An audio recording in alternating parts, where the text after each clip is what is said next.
Once upon a time, in a little town tucked between rolling green hills and sleepy woods, there lived a curious girl named Lila and her younger brother Jasper. Lila was 8 years old, with bouncy curls and a nose always buried in a book. Jasper, who was 6, loved running around, building forts, and asking about 100 questions a day. One grey afternoon, rain pattered softly against the windows of their small, cozy house. Lila sat curled on the couch with her latest storybook, The Knights of Windmere. Jasper groaned loudly and flopped onto the rug like a tired puppy. I'm so bored," he complained. "There's nothing to do." "You could read a book," Lila said with a smile. "Books don't do anything," Jasper said with a sigh. "They just sit there." Lila laughed gently.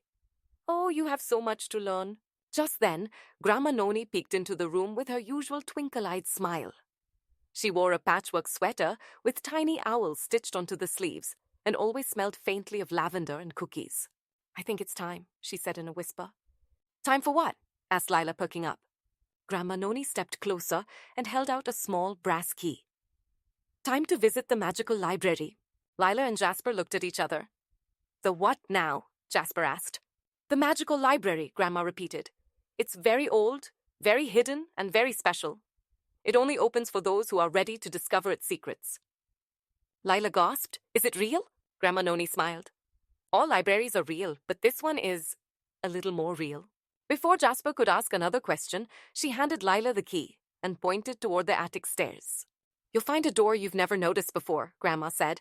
"That key will open it."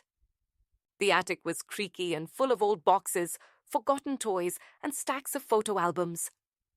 As the kids tiptoed around spiderwebs and squeaky floorboards, Jasper spotted something unusual. "Hey, over here," he whispered.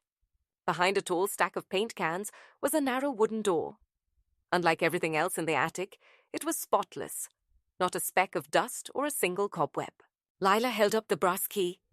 Her hands trembled just a little as she slid it into the lock. Click! The door creaked open, revealing a spiral staircase made of glowing wood.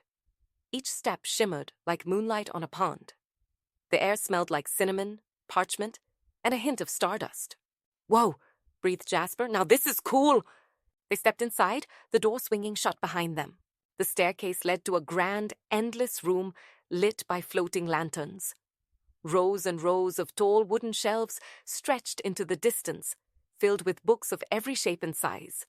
Some were so small they could fit in a matchbox, and others were as tall as a refrigerator. As they walked between the shelves, the books began to hum softly. "Did you hear that?" Lila whispered. One of the books flipped open by itself. "Welcome, readers!" It sang cheerfully, in a voice that sounded like warm cocoa. Jasper's jaw dropped. "It talks?" Another book floated down and opened to a picture of a pirate ship. With a whoosh, the room changed. The floor turned into ocean waves, and a salty breeze blew past them. The shelves became palm trees. "Whoa, are we in the story?" Jasper shouted, clinging to Lila. "Yes," said a friendly voice behind them.